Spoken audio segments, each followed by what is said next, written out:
नमस्ते मित्रों, रक्षाबंधन की हार्दिक शुभकामनाएं। अब मैं बना रहा हूं ये वीडियो कॉस्ट पर लेकर, प्राइस पर लेकर, क्योंकि ये आम सवाल है। प्रोडक्ट्स बहुत महंगे हैं। जिसने कभी यूज नहीं किया वो भी बोलते हैं प्रोडक्ट्स बहुत महंगे हैं। क्यों? क्योंकि चर्चाएं तो होती हैं भाई, और चर्चाओं में ये बात आती है, यार क्या बताएं, बस प्रोडक्ट्स तो बढ़िया है, बहुत बढ़िया है, पर महंगे हैं।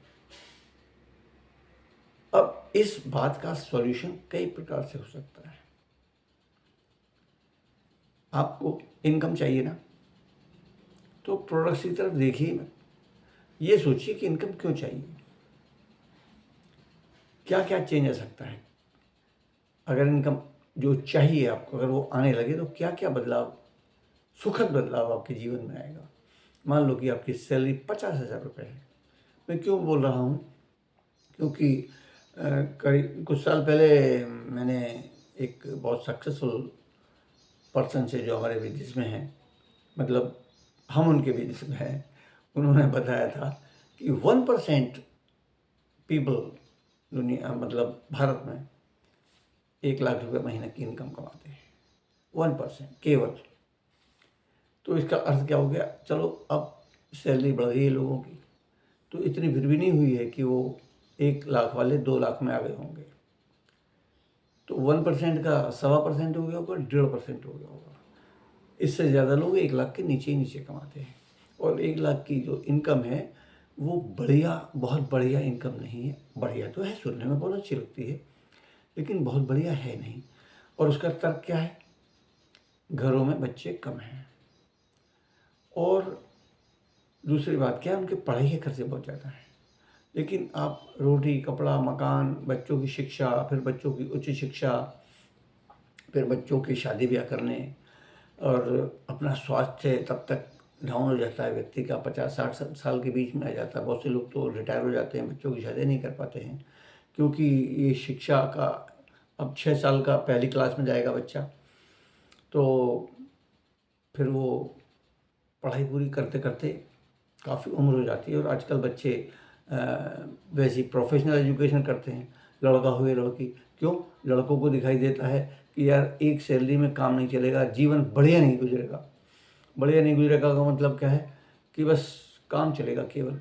तो आजकल के बच्चे एम्बिशियस हैं, तो वो चाहते हैं कि भाई एक स्टैंडर्ड ऑफ लिविंग बहुत ऊंचा ना हो, तो मध्यम में भी अच्छे स्तर में हो, यानी कि मिडिल मिडिल नहीं, अपर मिडिल। इसके भी 3 सेगमेंट बना लिए हैं हमने, जबकि मिडिल ही नहीं होता कोई, या तो अमीर होता है या गरीब होता है। अगर आप और हम अमीरों में नहीं हैं तो हम गरीबों में ही हैं। बस ये है कि कम गरीब है, बहुत बहुत कम गरीब या ज़्यादा गरीब। तो ये विषय लंबा है, क्योंकि उदाहरण दे के बात करेंगे तो कई बातें होंगी। लेकिन एक बात ये है, आपको पैसा चाहिए, और ये सच भी है, चाहिए। क्योंकि ये बच्चों का एग्जाम्पल मैंने दिया, वास्तव में सामाजिक मुद्दा आ जाएगा कि भाई रिश्ते समाप्त हो रहे हैं, किसी के ताऊ चाचा नहीं है, तो किसी के बुआ नहीं है, तो किसी की मौसी नहीं है। तो जब रिश्ते खत्म हो जाएंगे तो परिवार सिकुड़ते चल जाएंगे, सिकुड़ भी रहे हैं।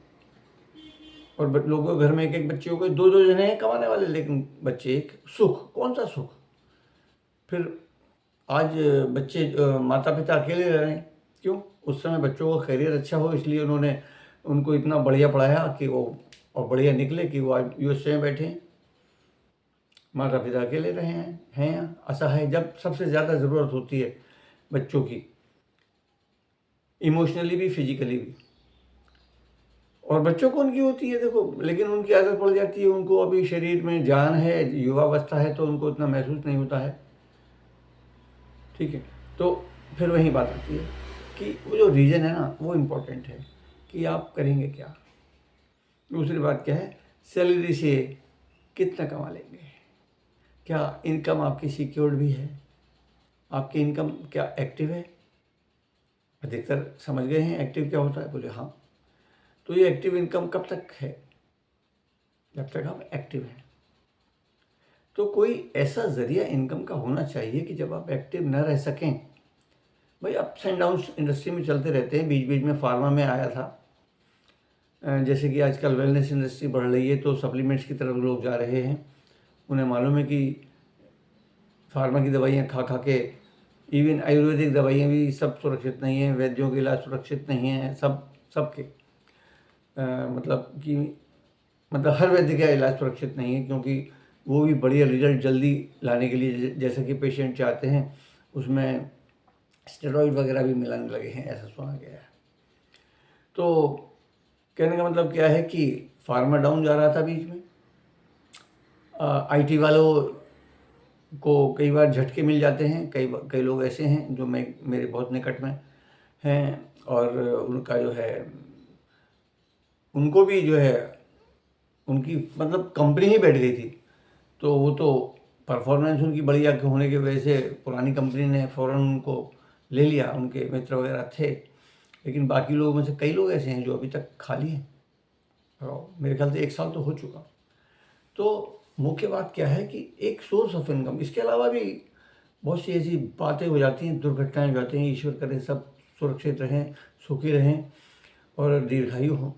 लेकिन ऐसे केसेस जब आप सुनते हैं तब आप सोचते होंगे कि भाई अरे यार इसके परिवार का क्या होगा। भाई इंश्योरेंस इसलिए तो कराते हैं ना लोग, लेकिन कितना कराते हैं? अंडर इंश्योर्ड है लोग, अधिकतर लोग अंडर इंश्योर्ड हैं, क्योंकि प्रीमियम देना पड़ता है और वो देने के लिए उतना बचत नहीं हो पाती। तो है तो हालत ख़राब ही। दूसरे दिखाने के लिए हम गाड़ी भी लेते हैं, हम मकान ले लेते हैं जल्दी से। भाई मकान ले लेने में तो ये है कि भाई सैलरी कट रही है, उधर आपका जो किराया बच गया, इधर टैक्स में रिबेट मिल गया, वो थोड़े समय तंगी हो गई, बाद में एडजस्ट हो जाता है क्योंकि डीए बढ़ जाता है, इंक्रीमेंट लग जाते हैं। लेकिन ओवरऑल मिला के स्थिति सुखी जिसे कहते हैं कि कोई चिंता ही नहीं है, वो तो नहीं ना। तो मुख्य बात क्या है कि कॉस्ट पर क्यों जाते हैं आप? मुख्य बात क्या है जो आप ला रहे हैं ना। मैं एक लाइन वाला उत्तर दूं आपको। डॉक्टर ओबराय चेंजिन का बिजनेस सबसे बड़ा है भारत में। तो जब वो नए का मतलब वापस आए थे जब सन 98 में, तो लोग कहते थे प्रोडक्ट्स बड़े महंगे हैं, प्रोडक्ट्स बड़े महंगे हैं। कहते ठीक है, हमारे प्रोडक्ट महंगे ही सही, लेकिन आपके तो सस्ते हैं ना। बोले हाँ जी हमारे तो सस्ते हैं। तो बोले सस्ते प्रोडक्ट से आपने क्या अचीव किया बताओ? कितने पैसे जोड़ लिए आपने पैसे बचा के?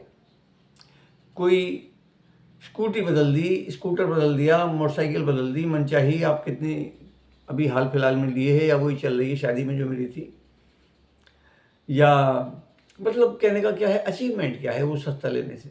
तो उस सस्ते का लाभ क्या है, उसकी वैल्यू क्या है, वो कितना सस्ता है? ये प्रोडक्ट्स हमारे अगर महंगे तो कितने परसेंट महंगे हैं ये लोग बताओ ना। लोग वो नहीं बताएंगे। लोगों को अपने घर का तो पता नहीं है कि कितने पैसे का मेरा खर्चा है कपड़े धोने का या बर्तन धोने का या पोंछा लगाने का आदि आदि। बोले वो पत्नी जानती है। तो आप किस बेस पे कह रहे हैं महंगे? क्योंकि आपने किसी से सुन लिया है। या कुछ ऐसे हैं लोग जो बिजनेस में आए और थोड़े समय रहे, क्यों? क्योंकि उन्होंने सीखा नहीं। भाई सिंपल सी बात है, अगर लोग सफल हो रहे हैं कहीं, और सैकड़ों लोग तो ऐसे हैं जो करोड़पति बन चुके हैं, क्योंकि उनकी income 50 lakh 1 crore and above है। जो फाउंडर एमरल्ड होता है हमारे यहाँ, उसकी इनकम अगर वो सीनियर हो जाए तो 50-60 लाख होती है साल की। क्योंकि ये स्ट्रक्चर का पता ही नहीं ना, लैक्स का सिस्टम होता है। ये 3 लाख पे भी फाउंडर एमरल्ड हो सकता है, 5 लाख पे भी फाउंडर एमरल्ड हो सकता है। तो नेचुरली फाउंडर एमरल्ड जो 5 लाख से है वो डायमंड से ज़रा से तो दूर है, तो उसकी इनकम तो नेचुरली बहुत बड़ी आ रही होगी। तो कहने का मतलब क्या है, जो मैंने आपको इनकम का आइडिया दे दिया, बात बात में निकल गया मुझे, मगर छुपाने की तो कोई बात ही नहीं है। पर ये कोई लालच देने की बात भी नहीं है, मगर पोटेंशियल तो आपको बताना चाहिए और आपको भी समझना चाहिए, है नहीं है? मतलब हमें बताना चाहिए और आपको समझना चाहिए कि यार सैलरी करके मैं कितने पैसे मिलेंगे मुझे और उसकी वैल्यू क्या होगी जब मैं रिटायर होऊंगा तो। क्योंकि आज आप सोचते हैं, जैसे हम जब जॉब में नए नए थे तो हमारा एक साथी था, वो भी प्रोबेशन में था, हम भी प्रोबेशन में थे, वो हमसे 2 महीने सीनियर था, तो वो कहता था, बेटे, ऐसे ही बोलते हैं, शायद आप लोग भी ऐसे बोलते होंगे, देख इतना ऐसे, इतना ऐसे, इतना ऐसे, अबे 27-28 लाख मिलेगा, 27-28 लाख रिटायरमेंट के समय। ये बात है सन 78 की, 77-78 की। हैं, इतना? अरे 1.5 करोड़ से जरा ही ऊपर मिला होगा या आसपास मिला होगा। क्या वैल्यू है? इधर कट गए, इधर कट गए, ये हो गया, ये हो गया, बच्चों की शादी कर दी, इसमें खर्च हो गया, बचता क्या है? वो तो आप, अगर आप में वैसे शौक नहीं है जो 8 PM वाले और नॉन वेज वगैरह या घूमने घामने में बर्बाद करने वाले, तब आपके लिए क्या है ये मैं क्यों बता रहा हूँ कि बैंक की सैलरी बड़ी अच्छी मानी जाती है। भैया सैलरी कितनी ही बढ़िया हो, असली बात यह है कि आप बचाते कितना है। अगर आपका जॉब लगा, मान लो 25-26 में लग गया और आपने 20% अपने आप को कसते हुए बचाना शुरू कर दिया, तो पहली बात तो ये है कि आपकी शादी हो जाएगी, विवाह हो जाएगा, तब आप 20% बचा पाएंगे क्या? और बचाएंगे तो घर में बर्तन तो नहीं बचेंगे। तो पैसे की ज़रूरत तो है। अब बात यह है कि प्रोडक्ट्स महंगे से डॉक्टर ब्रज का एग्जाम्पल याद रखिए कि भाई सस्ते प्रोडक्ट से क्या मिलने वाला है।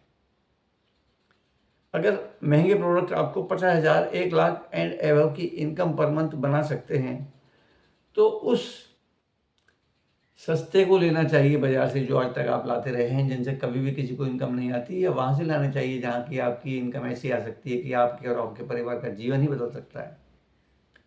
मुद्दा क्या है ना? और दूसरी बात क्या है, इसमें भी एक एग्जाम्पल है, वो मैं, क्योंकि 12 मिनट हो गए हैं, अब मैं उसको प्लान प्रेजेंटेशन के रूप में दूंगा, पार्ट 3।